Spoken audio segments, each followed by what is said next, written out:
Hello everyone.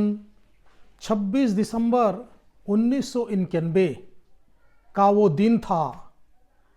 उस दिन विश्व की एक महाशक्ति का विघटन हुआ। विघटन क्यों हुआ? कारण आज हम जानते हैं इस वीडियो के माध्यम से। कारण नंबर 1 है तानाशाही शासन।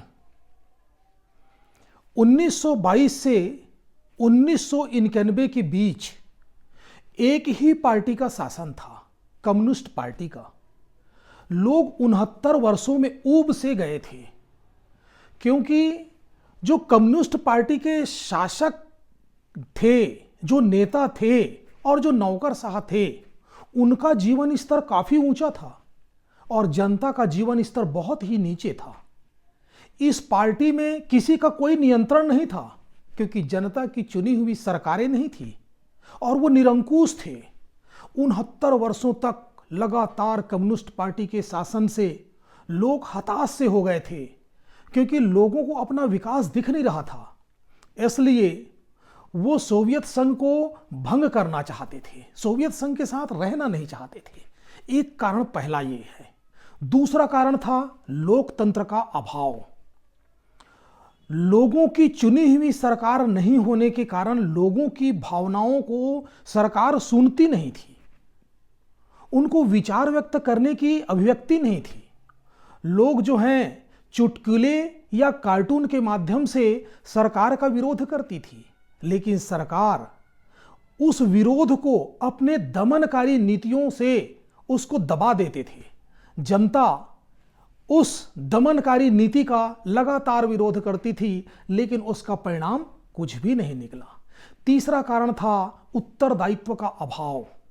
उत्तरदायित्व का अभाव मतलब शासन के जो नेता थे और नौकरशाह थे, जनता के प्रति कोई जवाबदेह नहीं थे। वो जनता की किसी मांग होती थी, उसको वो दबा देते थे, वो मानते नहीं थे। इसलिए उत्तरदायित्व का अभाव था। चौथा कारण था रूस का प्रभाव।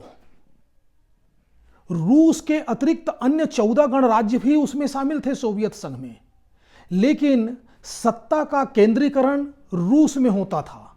रूस के माध्यम से ही सत्ता का संचालन होता था।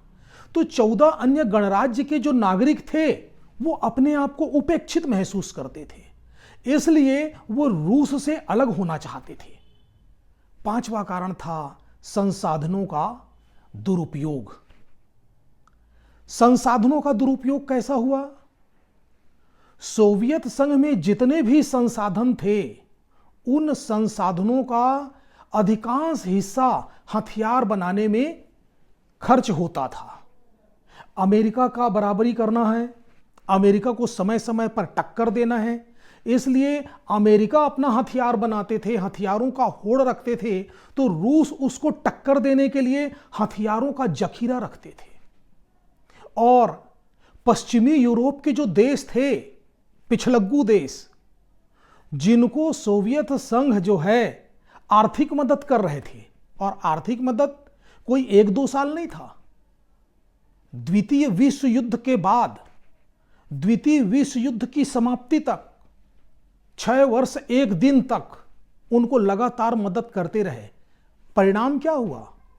जब आर्थिक दृष्टि से उनको मदद करते रहे, तो स्वाभाविक है सोवियत संघ के नागरिकों की आर्थिक स्थिति कमजोर हो जाएगी, क्योंकि उसका आर्थिक जो विकास है वो नहीं हो पा रहा था हथियार बनाने के कारण और पश्चिमी देशों को आर्थिक मदद देने के कारण। फिर छठवां कारण है राष्ट्रीयता संप्रभुता। जनता प्रभुत्व संपन्न चाहती थी।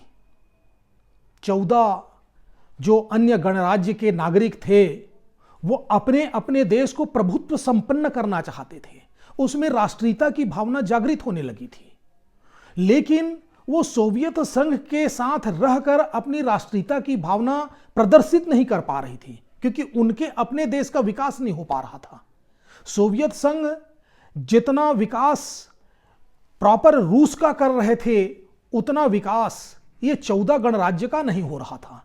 तो ये राष्ट्रीयता की भावना उनमें जागृत होने लगी थी।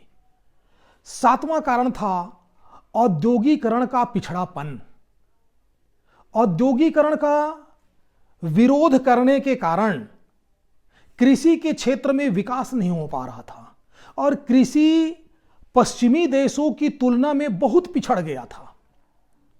कृषि क्षेत्र से विकास ना होना, पश्चिमी देशों की तुलना में सोवियत संघ का कृषि क्षेत्र आगे ना बढ़ना, इससे लोगों के मन में आक्रोश होने लगा पिछड़ने के कारण। यह भी एक कारण था।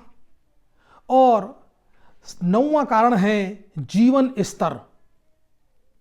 जो कम्युनिस्ट पार्टी के नेता थे उनका जीवन स्तर काफी ऊंचा था, उनका जीवन जीने का तरीका बेहतरीन था।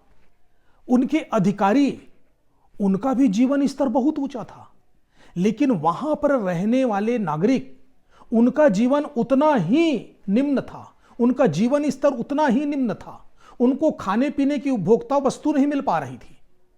परिणाम स्वरूप वो विरोध में आने लगे और विरोध में आने के कारण सोवियत संघ विघटित हो गया। यह भी एक कारण है। और उपभोक्ता वस्तु बहुत महंगे कीमत में मिलने लगी थी। आर्थिक स्तर लोगों का नीचे हो गया था।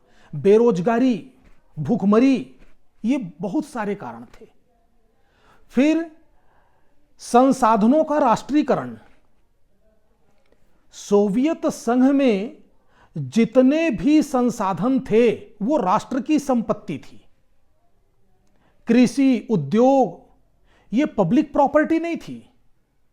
पब्लिक अपना व्यक्तिगत विकास करने के लिए कृषि नहीं कर सकते थे, उद्योग स्थापित नहीं कर सकते थे, सबका राष्ट्रीयकरण कर दिया गया था।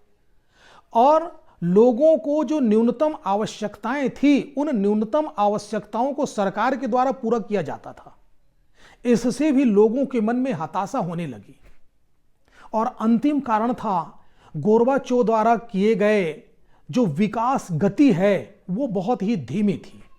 लेकिन 1990 दशक के बाद गोर्बाचोव लोकतंत्र की ओर बढ़ने लगे, जनता को लोकतंत्र का अधिकार दे दिए, विचार अभिव्यक्ति का अधिकार दे दिए।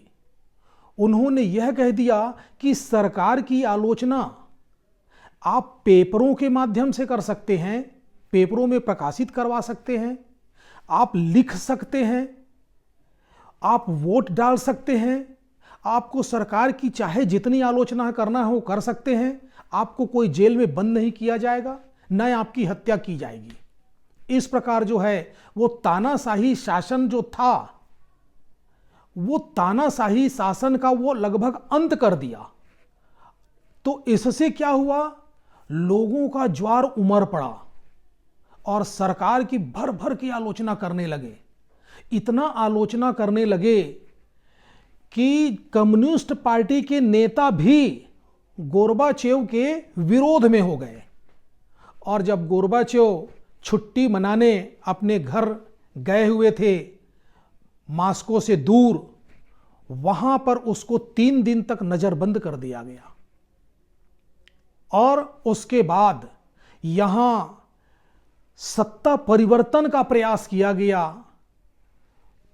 3 दिन के बाद जब मास्को लौटे गोर्बाचोव, तो उनको तख्ता पलट की जानकारी हुई और वो 25 दिसंबर को सोवियत संघ को भंग करने की घोषणा कर दिए और वो स्वयं राष्ट्रपति पद से इस्तीफा दे दिए। इस प्रकार 26 दिसंबर 1991 को सोवियत संघ भंग हो गया। और जो विश्व में शीत युद्ध चल रहा था 2 महाशक्तियों के बीच, उसमें एक महाशक्ति का विघटन होने के पश्चात जो शीत युद्ध था वो भी समाप्त हो गया। आप समझ गए होंगे। धन्यवाद। जय हिंद।